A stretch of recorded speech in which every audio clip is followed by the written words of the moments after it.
because speaking with the Hastings Mayor, Sandra Hazelhurst, a while back, her theme is Build Back Better.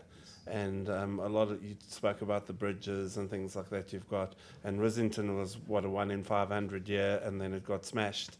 And also talking about the cables with power and everything running telecommunications under the bridges. How do you change that? I mean, what's the plan for that? Yeah, look, I think as Mayor Sandra said, the mantra is if you view that there's going to be a lot of money spent in Hawke's Bay across insurance, private sector, government, both local and central government, it's how do we make sure that at the end of this we have built back better, and what we think that looks like is recognising that this investment should deal with some of the equity issues that we have in our community.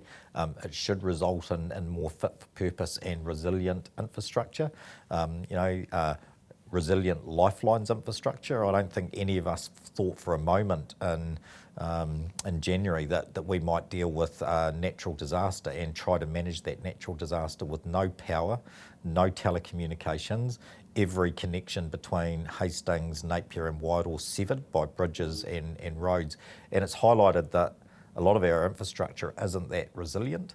And now, whilst some of these decisions have been taken over different contexts, and some of them a very long time ago, the questions that we should be at least honest enough to ask around, well, is it sensible having the power supply for 60-something thousand people in Napier sitting next to a river in the middle of a floodplain? Now, there's no easy answers here, but they're the questions that we need to be asking. Now, that decision was taken in 1929, but what we know in 2023, do we think that's sensible? Because we've seen what happens when the power goes out. That's the Redcliffe That's the Redcliffe substation. Yeah. Some of the questions about, because if we stand back and look at and this is difficult, Andrew, like if we look at the whakapapa of Hawke's Bay, well, we know what it was in 150-something years ago. It is the most alluvial soil, some of the most alluvial soil in the world because of centuries of flooding and the depositing of silt that's turned into soils. We have over the last 150 years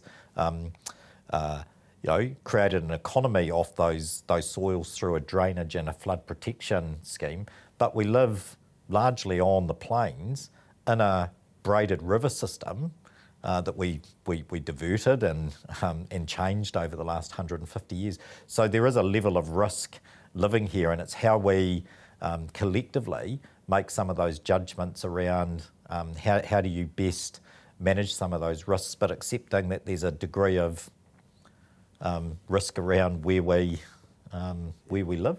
So we don't have answers to that at this stage, but I think that there's part of this recovery process that's in front of us is how do are we prepared to ask some of those questions?